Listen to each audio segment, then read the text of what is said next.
Hey everybody, so just a quick update on what's going on. As you know, I have the Yamaha XS1, which I did a few years ago. Unfortunately, I did not have a camera or record doing anything on that one. I have the Yamaha XS1B, which I just got done getting that running and registered, and that thing runs really good. So, this is 1972 XS2.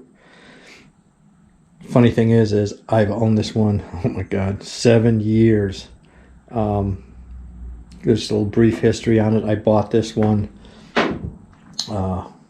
right after I got done with the little Honda CB. So this was actually the second bike I got.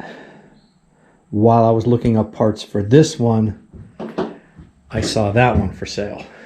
And I couldn't pass that one up. I mean, I got it for $400.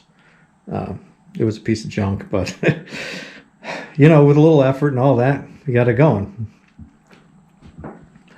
This one, I'll actually show you the ad for it. This one was $350.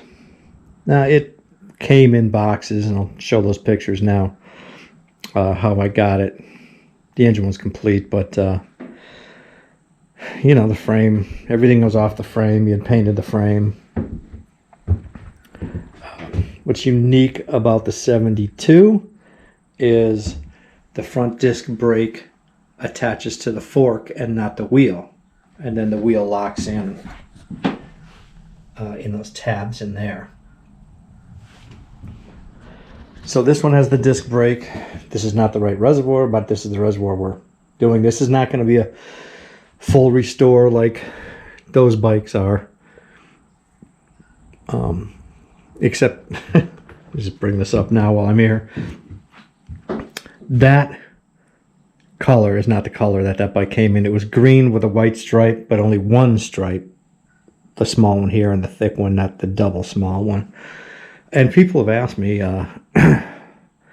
how come you did all that work and this and you never got it painted?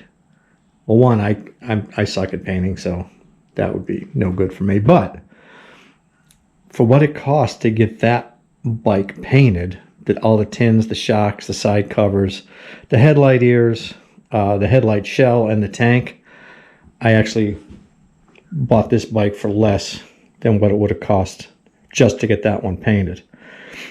And don't forget, this paint job isn't this paint job isn't the paint job it came with. I had bought these tins a long time ago.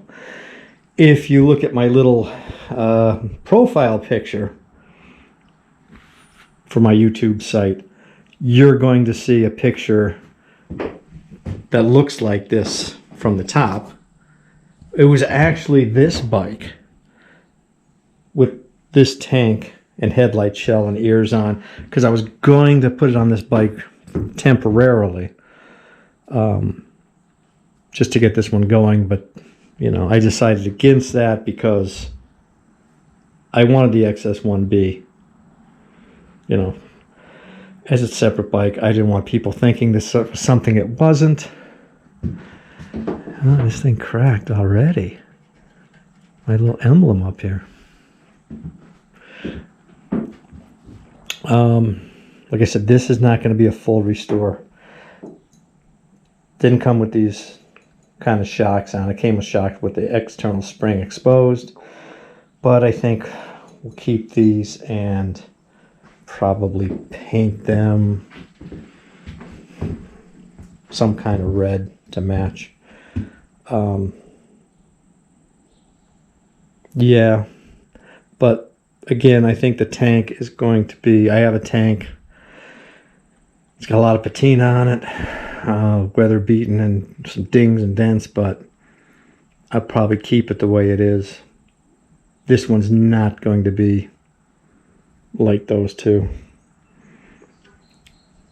So back to this. The engine, I started on the engine. So I got the bottom half of the engine done.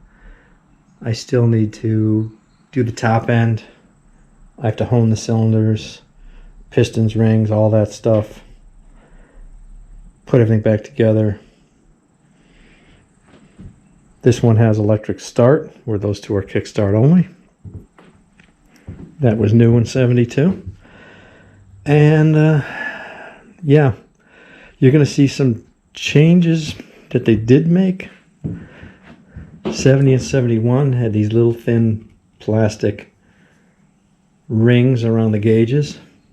These gauges are very similar, but have this thicker rubber around them.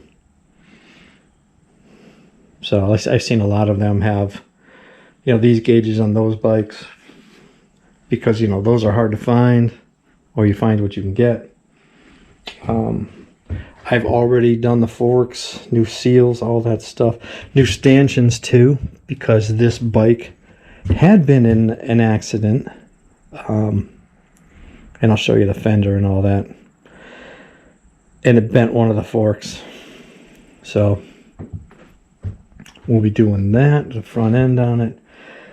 Those springs I bought that didn't work out in the XS1B, the progressor springs, should work in these, because they were for 72 and up. This one's going to get, as much as I love the vape system in that, I think we're going to try a different system in this one. So each bike will have a different system, and I'll be able to compare them all, which isn't the smartest move, because if I had a problem with one, I could always take apart from another to diagnose it, but